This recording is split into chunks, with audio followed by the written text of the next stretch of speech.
Now, we all know. Now, for the main news, we already know that Lapage has put his name in for the Republican nominee. But is Mills running? Yeah, I think Mills is trying to get reelected, but there's something going against her for the nominee, and that is John Glowa. This guy right here. He's what I'm trying to get at is he was a very big advocate for workers' unions and stuff like that.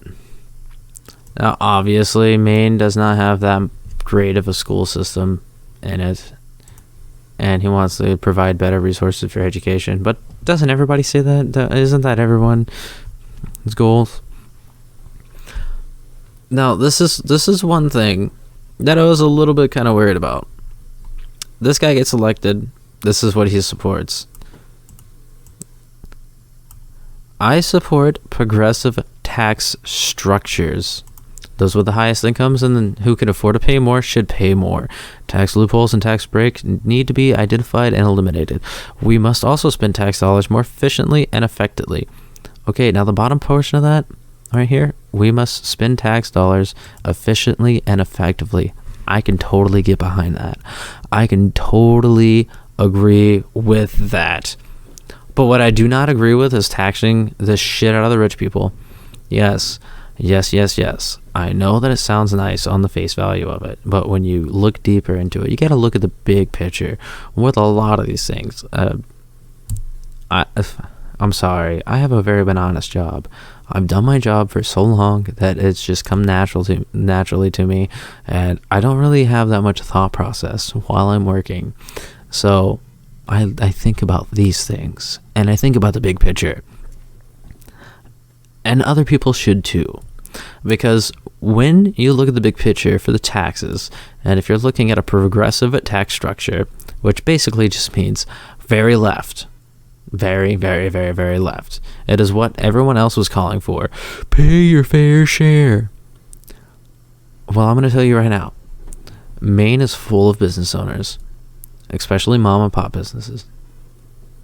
On paper, they make a lot of money, but in reality, they do not. They already have high taxes. Maine is already a very expensive place to live, much less own a business. If you're paying your employees and you're paying for your employees' insurance and you're paying in for their unemployment insurance, and you're taking care of multiple people besides yourself and paying taxes, I know many people who make less money and bring home a little bit less money than their actual employees because of how many penalties and fines and taxes they actually have to pay in at the end of the year. And of course, there are people that make much more money than that. People who own companies and have many employees and make an unsurmountable amount of money. The thing you have to understand is that when someone of their own free will decides to open a business in Maine, once you start taxing the ever-living out of them, they can decide to close up shop and go somewhere else where business is a little bit friendlier. That happens.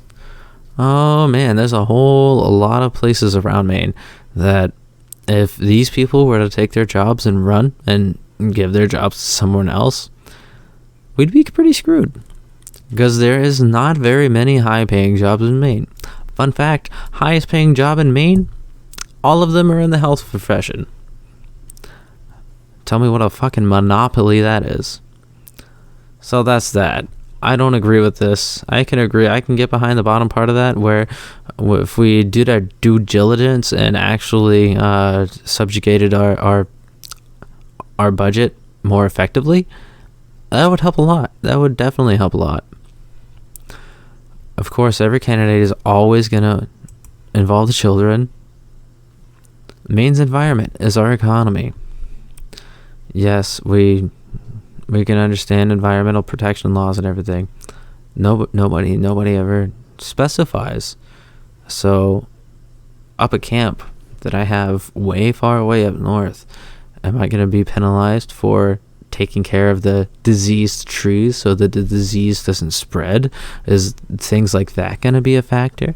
Or are we going to crack down on very common sense things that shouldn't even be regulated. We'll see. Fish and wildlife. I didn't pull it up, but putting Maine's resources first, promote ethical, science-based fish and wildlife management and balance between consumptive and non-consumptive use. I will strive to bring all sides together to find compromises and work hand in hand for our precious fish and wildlife resources. Now, one of the things that I was reading in another article is he had actually made statements saying that he was completely and totally against trapping of any kind, and he does want to. Anyone who is a hunter or fisherman, anyone who is a game hunter or likes to do anything like that, if this guy is elected, you can be sure that all of that will be more regulated, which makes hunting a little bit less enjoyable and gives you more shit to worry about, as if you weren't already worried about enough stuff as it is. This is another one that bothers me.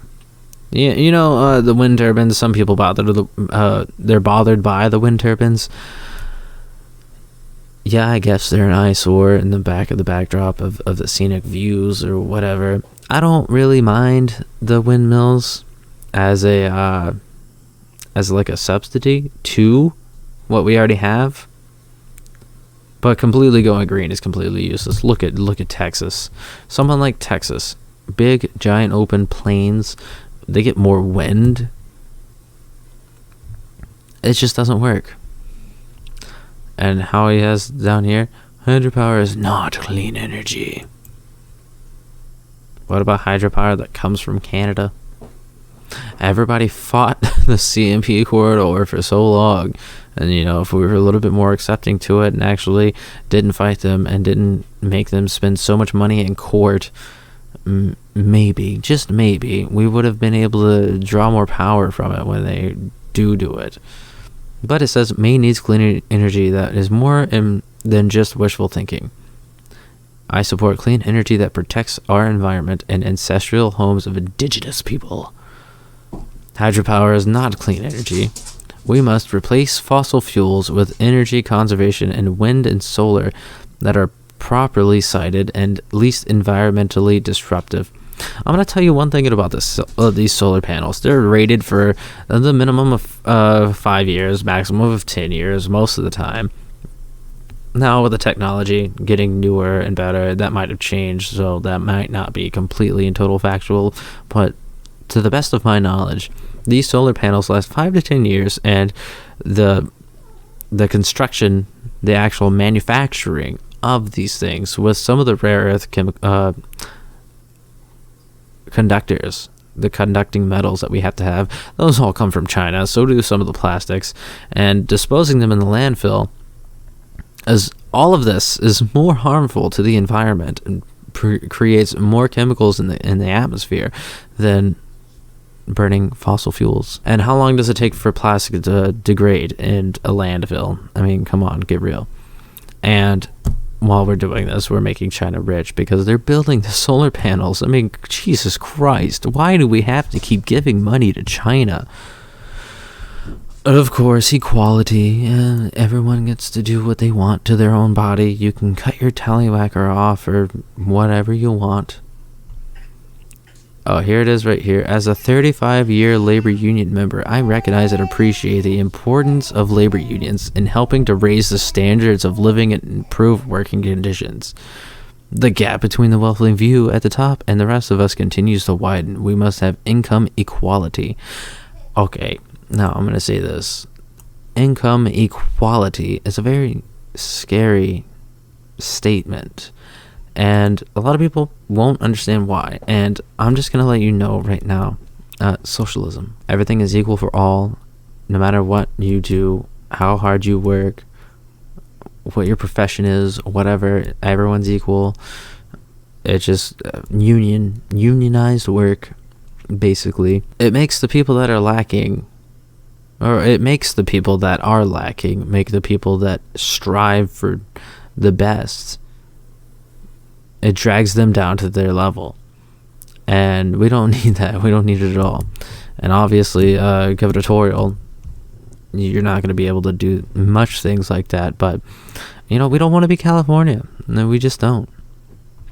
Changing the mindset of the state government, that's not too bad. For example, state employees will be encouraged to speak up when they see problems or wrongdoing. They won't be punished for doing so. At the same time, most of them are probably woke, which means that whenever they're offended by some kind of right-wing thing, they're going to complain about it, and that person's probably going to get fired. Go figure. You never know. But John Glowa for governor 2022 does a lot of things that look good at their face value. I'm not going to lie. There isn't, trying to find the right words here. It's not always incredibly terrible for a Democrat elected official. We got to stop looking at the labels that are next to these people's names, because sometimes there is an exception. People are people. We're all human. We all have human traits. They can identify as a moderate and be Democrat or Republican. Doesn't really matter. You got to look at their principles, the things that they have done before. And what I'm going to tell you right now is that this guy was a union worker for the state for 35 years. I believe that's what it said. As a 35-year labor union member. Yes. He has been a state bureaucrat for a very long time. I do not agree with that. People that have been in politics and been working for the state, I mean, he's already set for a state pension and everything if he's been doing it for that long. And Lapage was also already governor. Yes, Lapage can do a budget. He can allocate funds appropriately. I would even go out on a whim and say that he gives a damn about the people that he's serving too. He might say some outlandish things, but that's the same sense. He's more of a populist official. He represents the population he's majorly governing over. And the consensus is, every time I'm out fishing or talking to someone or just having small chat about the guy that has the F Mills sticker on the back window of his truck, they all want Lapage. Is that a good idea? Probably not. He's fully eligible to run, and he is the Republican nominee, or at least he just put his hat in for it, and I'm pretty sure he's going to get it no matter what. The only problem is, who is going to be the true nominee for the Democrat-elect? Is it going to be Mills, or is it going to be this guy? There's a lot of people that do not like Mills, but I am putting I'm putting it out there that this guy might be worse than Mills. Mills was a DA for a very long time. Prosecutor, state prosecutor, whatever the fuck she was. She's good at screwing people. But do you think a bureaucratic, democratic government official for 35 years working in a union would be any different? Now, we'll see. We'll see if they have any debates or anything public. I doubt it. Maine's not really that kind of place to do stuff like that. Gubernatorials, they don't usually debate with each other all the time. But we'll see. We'll see if something interesting like this actually happens, and if anybody could dig up a little bit of dirt on this guy, we'll actually see. Obviously, many of these people are going to say things that they know you want to hear, like saying, "Oh, well, the state government is dysfunctional, inefficient, and largely ineffective." That's obvious, and as I have been going door to door, I have found a single person who disagrees. I have a hard time believing that he's actually going door to door, but he might be. Who do you think it's gonna be? All the Mainers out there, I want you, if you're on the Facebook page, find the podcast link for the newest episode, this episode, or I'll post this article right here directly, and I want you to comment, who do you think is going to be the next Maine governor? Is it going to be this guy, John Glowa? Is it going to be Janet Mills? Or is it going to be Paul Lapage? Again, we've known about Mills, we know Lapage, we know where they stand. Tell me what you think about this guy, the new runner, trying to dethrone Mills. Go ahead and like and follow, and tell me where you stand on all of these issues. We had a few of them. I want to know. I want everybody to have a good time, have a good day. God bless.